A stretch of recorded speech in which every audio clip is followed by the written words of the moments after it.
Alright folks, today we have the full-size K-bar.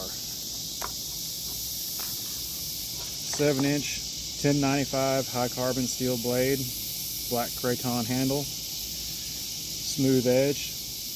They make several different versions of this. The more traditional of them has the brown stacked leather washer handle and a serrated edge. I wanted something looked a little bit different, so I went with the black version. They've now got also I believe a sage green version of this, and a kind of a space gray, I think they call it. You can also get it with this black Kydex sheath, or with the more traditional leather sheath. I will say, personally, I really prefer this sheath because you've got a multitude attachment points, grommets, loops, belt loop, strap loop, good solid retention, and you have strap. I've had this thing zip tied onto gear, never had a problem with it. I've had this the longest out of any knife I own. I've had this about 12 years now, and you can see the scars because it has had a rough life. Pros, it's very, very tough. It's not tremendously expensive. It's not a cheap knife, but it's not what you'll pay for an Essie or something like that. But I have put this thing through its paces, and it's held up so far. You see a lot of people on the internet crapping all over these, doing what I think are pretty silly tests with them. Like I've mentioned before, if you go out and you deliberately break something, yes, it will break if you try hard enough. Main gripe people seem to have with these is they are not full tang. It's just got a little rat tail all the way through here. You may be able to see that on camera, the end of it sticking out there in the pommel. And I don't believe that a knife necessarily needs to have a full tang to be good. You know, it adds a lot of weight to a knife. Yes, it does add strength, but if you're using your knife as a knife and not as an axe or as a splitting wedge, I've never had an instance of knife failing on me at the tang or anywhere else. You know, it doesn't seem to be a necessity. I know people like that. If I was trying to sell knives, I would probably make my knives full tang because that's what the market wants.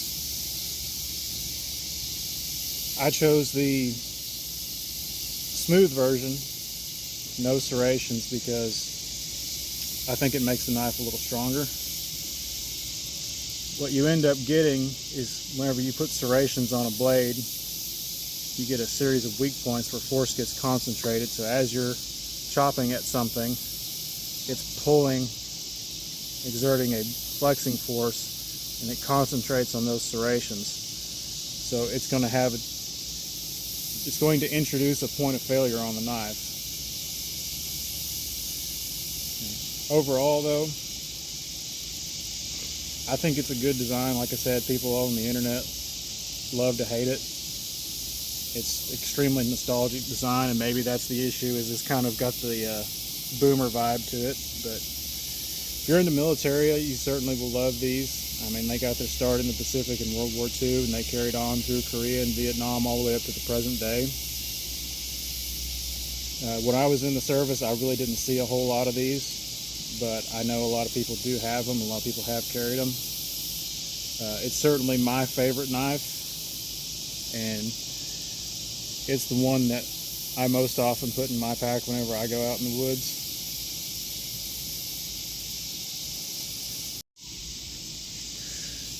So I can demonstrate the concept of the serrations making a blade weaker that I was talking about a little bit better with this piece of paper. So you can see I've made a little V-cut in this piece of paper that's going to represent our serration, and if I try to tear it, it just concentrates that force right in that spot, and it's super easy to do.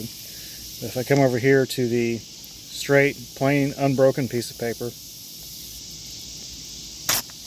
Takes a lot more force, and it breaks at kind of a random spot in there as opposed to right where that serration was.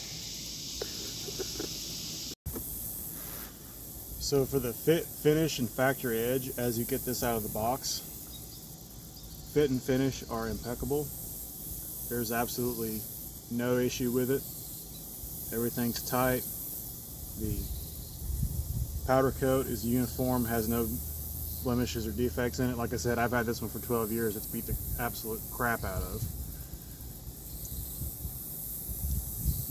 The pommel's never come loose. I've bent the crap out of the guard, hammered it back, still tight, still solid. Rubber grip is not decayed. Absolutely no issues there. The factory edge, however, that left somewhat to be desired. It comes with a 20-degree bevel out of the box, which in my experience is just way too obtuse for the grind of this knife. It has a fairly thick grind. Probably can't see this on camera, but that's where it actually comes down to the bevel. And with 20-degree grind on there, it's just way too much of a splitting wedge to be a good cutting knife. So I reground it. I don't remember now what I actually ground it down to, but you can see that the final bevel is way flatter than 20 degrees on there, and it cuts a lot better now. That being said, it's still a rough use utility knife. It doesn't slice paper real well. It is shaving sharp, it will shave, but when you come down to conventional tests of sharpness, like slicing a piece of paper, it definitely underperforms other knives. Overall, you know, it's a $133 knife is what they're going for right now, which is still a little bit cheaper than some of its competitors like Essie, but it's still pretty steep. The 1095 steel does have a hard time holding an edge. Now it's easy to resharpen. You know, it doesn't take a whole lot of maintenance. I've never had big issues with rust on this knife, but it just doesn't hold an edge very well. You have to do a lot of resharpening.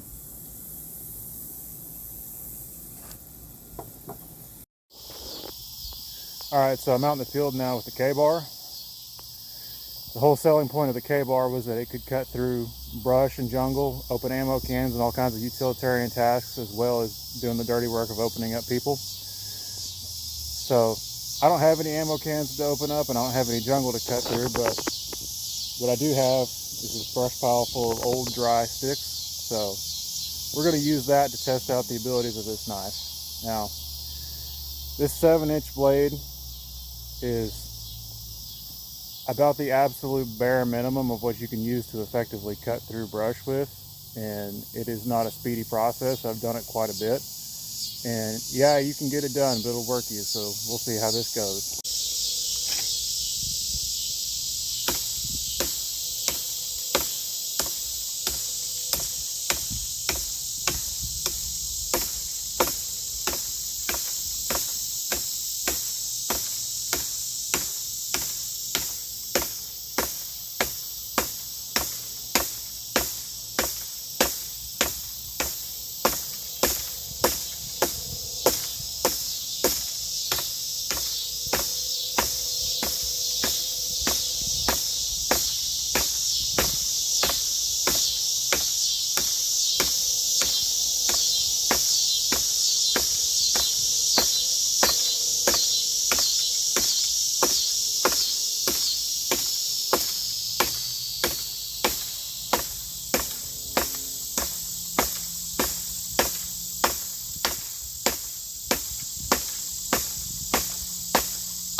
Well, like I said, you can get it done with just a 7-inch K-bar, but I certainly wouldn't want to have to cut 25 yards of firing lane through the jungle with one of these.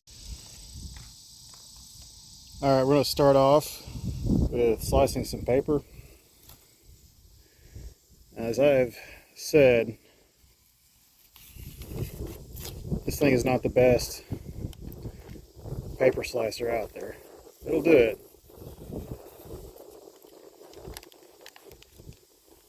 And it's a lot better even than it was out of the box.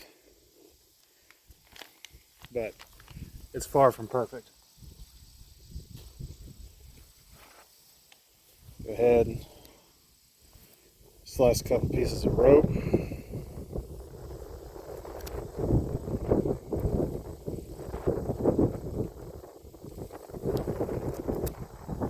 No problem whatsoever.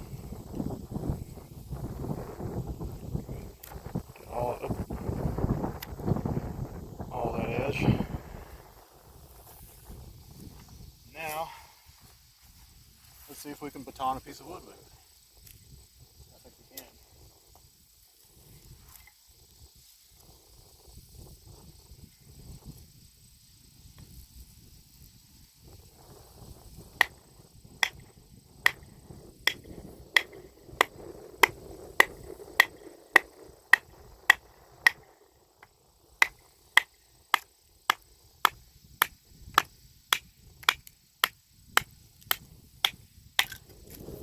I have to say, it went through that a whole lot easier than I thought it was going to.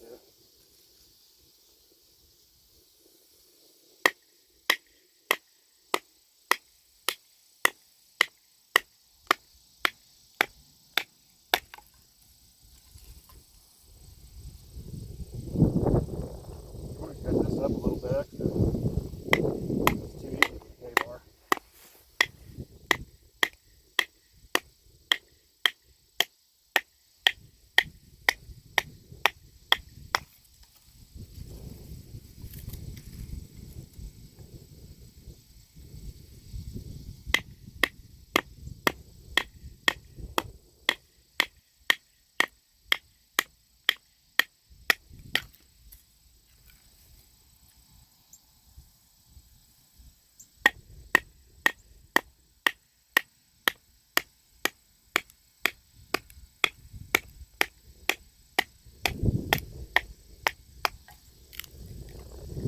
Even a little bit of a knot in that one. Alright, let's make some post sticks. I think we could make a 1-stick fire out of this if we wanted to.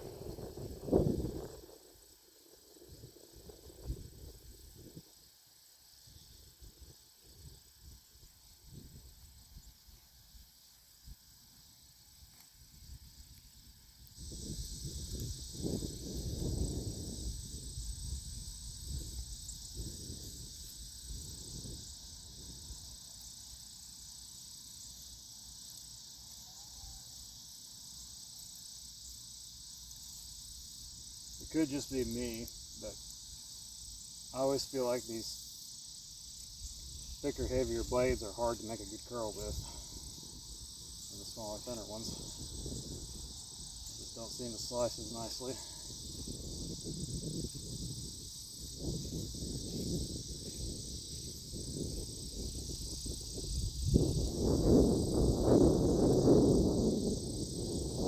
But I could just suck at this. I'd be willing to admit that.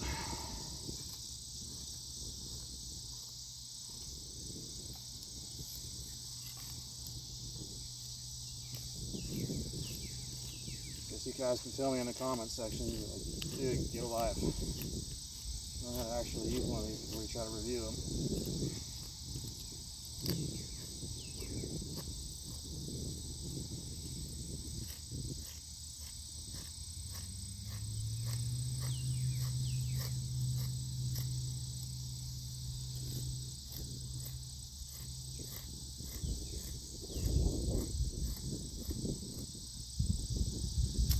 Alright, let's try her on the paper again.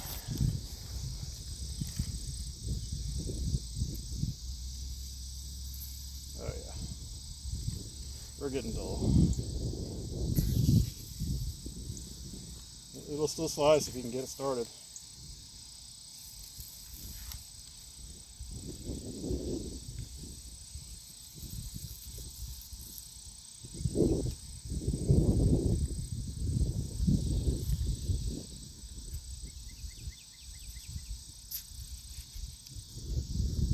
Honestly though,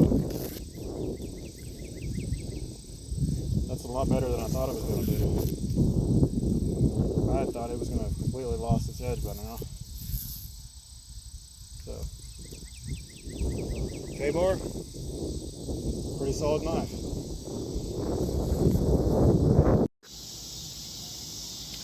And now for the ferro rod test.